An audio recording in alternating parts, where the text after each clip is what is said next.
달러 벌어봤자 이 나라가 긁어간다. 무슨 얘기일까요?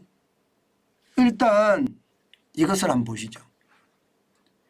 2023년 대중무역수지 적자액 179억 8,200만 달러입니다. 와, 엄청나죠.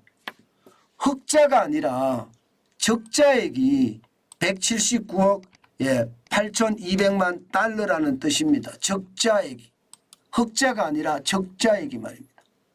179억 8,200만 달러. 그런데 말입니다. 그런데 이게 올해 말입니다. 전체 대한민국의 수출 적자액, 무역 적자액은요. 굉장히 낮아요. 143억 1,100만 달러입니다. 143억 1,100만 달러. 그러면 중국의 적자 179억 8,200만 달러가 심각한 적자라는 거죠. 그들이 가져오는 것보다가 가져가는 게 훨씬 많다는 뜻이에요. 과거 얼마 전까지만 하더라도 작년이죠. 작년만 하더라도 기본적으로 말입니다. 중국은 대한민국의 달러밭이었습니다. 그런데 올해는 1월에 지금 적자가 39억 3,500만 달러를 시작으로요. 3월에 27억 1,200만 달러. 제일 적었을 때가 9월인데요. 1억 4천만 달러였고요. 11월 달. 바로 전달입니다. 7억 2,500만 달러. 이렇게 적었지 12월 지금 이대로라면 1년 내내 적자고요. 적자 규모도 이제 179억 8,200만 달러가 아니라 12월까지 되면 200억 달러가 넘어설 거라는 그런 예측도 나옵니다. 200억 달러가 넘어선대요. 그러면 여러분 우리는 열심히 벌어서 지금 중국 입에다가 다 털어넣는다는 이야기예요. 실제로 말입니다. 우리 무역 적자는 143억 1,100만 달러밖에 안 됩니다. 그런데 중국의 무역 적자는 179억 8,200만 달러예요. 그러면 중국 때문에 우리 무역 적자가 커진다 이렇게 이야기할 수가 있겠죠. 야, 이거는 어쩌면 말입니다. 진짜 대충격입니다. 사실 우리가 말입니다. 중국에 대해서 너무 말입니다. 과대평가한 것은 아닌가 그런 생각을 해봐요. 진작에 말입니다.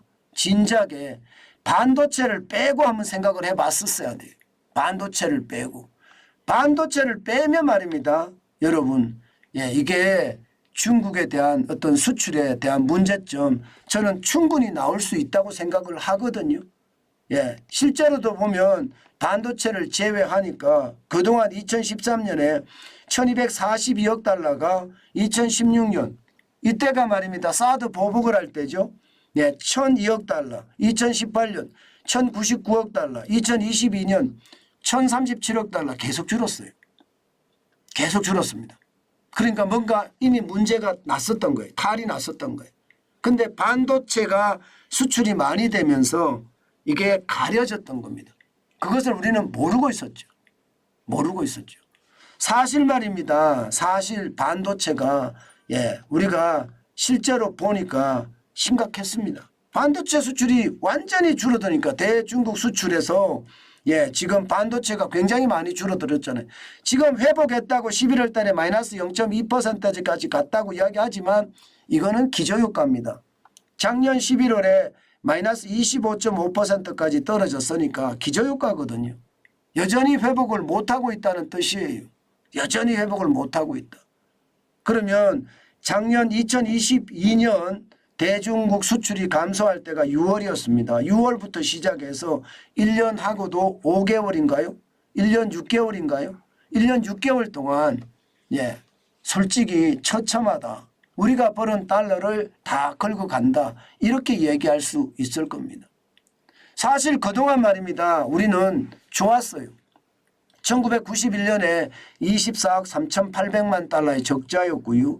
1992년에도 10억 7,100만 달러의 적자였습니다. 우리가 중국하고 수교하고 나서 그 순간적으로는 우리가 적자가 났지만 그 이후로 말입니다. 1993년에는 12억 2천만 달러의 흑자. 네, 2000년에를 넘어서면서는 굉장히 커집니다. 특히 말입니다. 2013년에는 628억 1000만 달러가 흑자였습니다. 그러던 것이 작년까지 12억 5천만 달러까지 흑자를 냈는데 올해 179억 8,200만 달러 현재 적자를 내고 있죠. 역대 최고죠. 그러면 여러분 1992년 이후로 지금 적자가 이만큼이니까 뭐 역대 지금 중국의 어떤 상황이 가장 열악하게 된다 이렇게 이야기할 수가 있나요? 31년 만에 아마 최악의 어떤 상황을 맞이하지 않느냐 지금 시장에서는 그렇게 보고 있습니다. 문제는 여러분 이거 개선되기 쉽지 않습니다. 기본적으로 미중 충돌 때문에 반도체에 대한 수출을 계속 막고 있거든요. 예, 저품질이라기보다는 뭐라고 해야 되나요? 출력이 좀 낮은 그런 제품에 대한 수출만 하는데 이미 그 반도체에 대해서는 중국도 다 생산을 하고 있거든요. 반도체에 대한 수출이 늘어나기가 참 쉽지 않습니다. 반도체에 대한 수출이. 앞으로도 말입니다. 더 어려워질 가능성 굉장히 크거든요. 그런 상태라고 생각을 하면 지금 우리는요 더 고난을 겪을 수 있다. 이제 중국과의 수출도 엄청난 적자로 계속 마무리되지 않을까 그런 생각도 많이 해봅니다. 중국이 말입니다. 뭐 무너진다 하더라도요. 여전히 말입니다. 중국 정부는 5.5% 성장을 한다고 했다가 5%로 끌어내렸는데 세계 해외 경제기관들은 다 올렸습니다.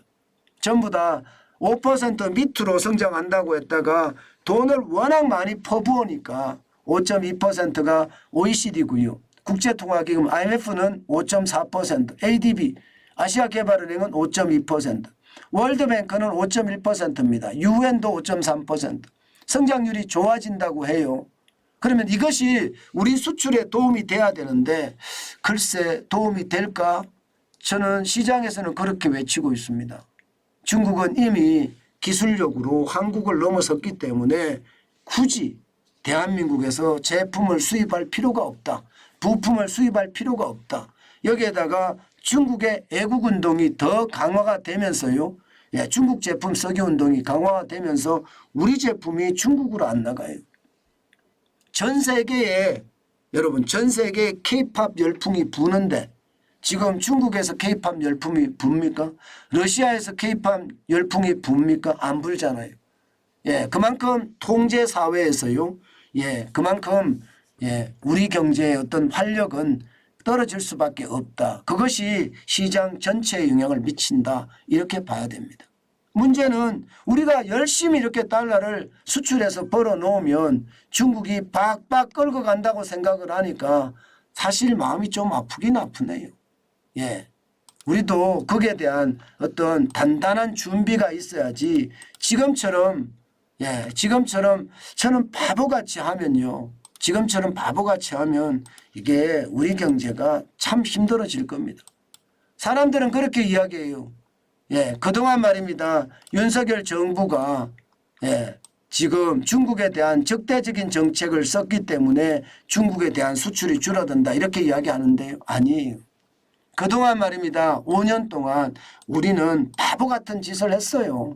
우리는 진짜 바보 같은 짓을 했어요. 우리는 이념 전쟁으로 문재인 정부 5년 동안 말입니다. 도대체 경제는 다 죽여놨다 이렇게 봐야 돼요. 기술력을 비약적으로 발전시켜서 중국을 넘어서도 모자랄 판에 우리는 캐캐묵은 말입니다. 이념 논쟁으로 우리 시장을 다 망치고 있고요. 그 이념의 논쟁은 지금도 계속되고 있다는 것 그게 가슴이 아픕니다. 중국은 통제사회이기는 하나 애국운동이라고 하죠. 그러면서 단결이 굉장히 잘 되는데 그 많은 인구가 우리는 5천만 명 조금 넘는 수준인데 갈라치기 해서 말입니다. 정신적 내전 상태까지 겪고 있다는 말까지 나올 정도니 이것은 어떻게 생각하면 저는 충격 중에서도 어마어마한 충격이라고 생각합니다. 제발 우리나라 국가 지도자들 정신 차려야 됩니다. 이대로 계속 가잖아요. 망해요. 제대로 망합니다.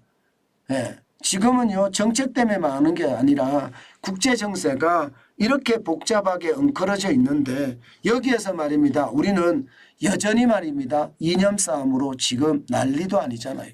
그리고 원칙이 통하지 않잖아요. 범법자는 감옥에 가는 게 정상이거든요. 우리나라는 범법자가 더 당당한 나라가 됐어요. 아니 피의자가 조사를 하는 검사를 탄핵을 할 정도면 대한민국이 이게 바로 된 나라입니까? 저는 바로 된 나라가 아니라고 생각해요. 이렇게 바로 되지 못하고 비정상적이고 비상식적인 나라가 앞으로도 계속 된다면요. 대한민국은 희망이 그만큼 사라질 수밖에 없다. 저는 그렇게 생각합니다. 저는 정환진 TV가 앞으로 말입니다. 이 비상식을 상식으로 비정상을 정상으로 만들기 위해서 저는 노력할 거예요. 많은 분들이 경제를 알면 합리적인 생각을 하고 객관적인 판단을 할 거라고 저는 믿습니다. 그래야만 대한민국이 정상으로 돌아오고요. 사회도 안정이 되고 아이도 많이 낳고요. 저출산 고령화도 저는 해결책이 보인다고 생각합니다. 이게 나라를 쥐고 흔드는 사람들 재빨리 말입니다. 문제 해결을 그들이 해야 됩니다. 결자 해지라고 했습니다. 하지 않으면 나라는 더 위험에 빠질 거다. 전 그 말씀 꼭 드리고 싶네요.